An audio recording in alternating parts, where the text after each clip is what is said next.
Ladies and gentlemen, before we talk about the game, it's just a game, but this is the real thing, life.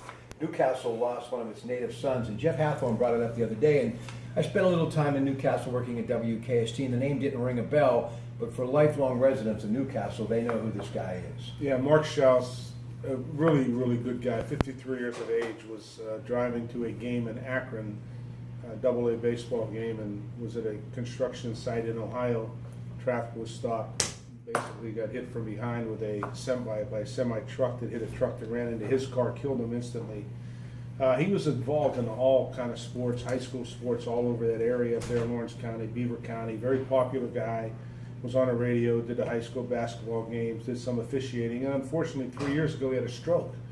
So we had a big fundraiser for him, very popular guy, well liked by everybody, and it's very tragic to have lost his life last Thursday. The coroner had the body up until Wednesday, and they released the body, and there's a funeral service tomorrow morning up in Newcastle, but it will be a closed casket. Yeah, and I know guys like you and Frank Augustine are a big part of Newcastle. I'm sure this is a guy that obviously you're familiar with, and he will be missed, but a legacy that's going to be very hard to top.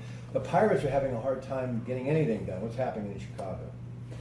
Well, today is an absolute bizarre ball game. There's like everything that you can imagine going wrong has kind of gone wrong. There's been some bizarre events. You know, yesterday we had an unusual thing where you have Jose Ozuna throws out three guys in a ball game, 3 outfield assists in one ball game. You have a ball thrown down a right field line with a bat flew in the stands. I don't know if you saw that. That was kind of crazy. And the kid had a pickoff play on. And hitter swung, ball went in the stands, or bat went in the stands, and Bell turns to watch the bat. Boom, there's a ball thrown by Diaz trying to pick a guy off, ends in the right field line, the runner scores all the way from first. Now today, you've got bases loaded in the first inning, you got errors, you got pitchers, there's 160 pitches already in the fourth inning of the ball game, so it's been kind of bizarre. All right, now And I look behind us right now and I see Rizzo running the bases, so apparently there it is right here. Anthony Rizzo all the way, touch them all. Yeah, so he hits a home run. Trevor Williams starting today, but the good news, Chad Kuhl, last couple of starts, kind of evening out a little bit, and the latest coming in that 6-3 win yesterday. Josh Bell continuing to hit with power, gets his 16th homer. Polanco gets another homer. Andrew McCutchen, 3-hit performance. So let's take away some good as far as the Pirates offense. Yeah, McCutchen 2 more hits today. You know, so double and single. So it's an interesting with the pitching, because he started the year with 3 guys that have never been with the big league club breaking spring training. So it's their first full season, and then you also have Trevor Williams in a bullpen. So that's a big adjustment, and he was going to be your first guy coming out, which he did. Once Glasnow didn't work out and went back to AAA, Trevor Williams comes in a rotation. But when you have young kids like this adjusting, and early on I think the bullpen was stressed. The bullpen, I always call it linkage, where your bullpen closer, 8th inning guy, 7th inning guy, I think that got all out of whack. There's some disappointments there. They seem to be getting it together, and hopefully, because they're going to need to, this series in Chicago, right before the All-Star break, a 3-game series is an important series for them. Win 2 out of 3, leave for the All-Star break, come back and hit the ground running next Friday. All right, speaking of July, All-Star break, then it's the trade deadline. I have to ask, Andrew McCutchen may have his stock rising, but maybe the stock is headed somewhere else.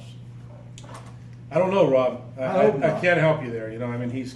He has an option for next year, so the club can clearly pick him up. 14 plus, right? 14 and a half or so. The one thing I think that you can look at this club and you can say, if they can keep themselves intact, I agree. They have very young pitching. If McCutchen is the McCutchen of old, you're going to have Marte back shortly, and then you'll have him for all of next season. You've got a lot of young kids from the offensive side who've got playing time this year. If you can add a piece or two, you could be a really good ball club next year. So I think that's the dilemma they're faced with. But as a general manager, you take every phone call, you listen to what everybody has to say. At the end of the day, you do what you think is best for your ball club based on all the information you have. And you always have to keep the big picture in mind. The immediacy is important, the big picture is ultimately important to an organization. Listen, long before you got into the business of broadcasting, baseball was your business, front office, scouting, Pirates, Mariners, everywhere. Terry Francona, who is the manager of Cleveland, will not be participating in the All-Star game because of a heart procedure. He's going to be okay, a little irregular heartbeat. But I think people need to understand. They look at him on the sidelines. They know he's from New Brighton.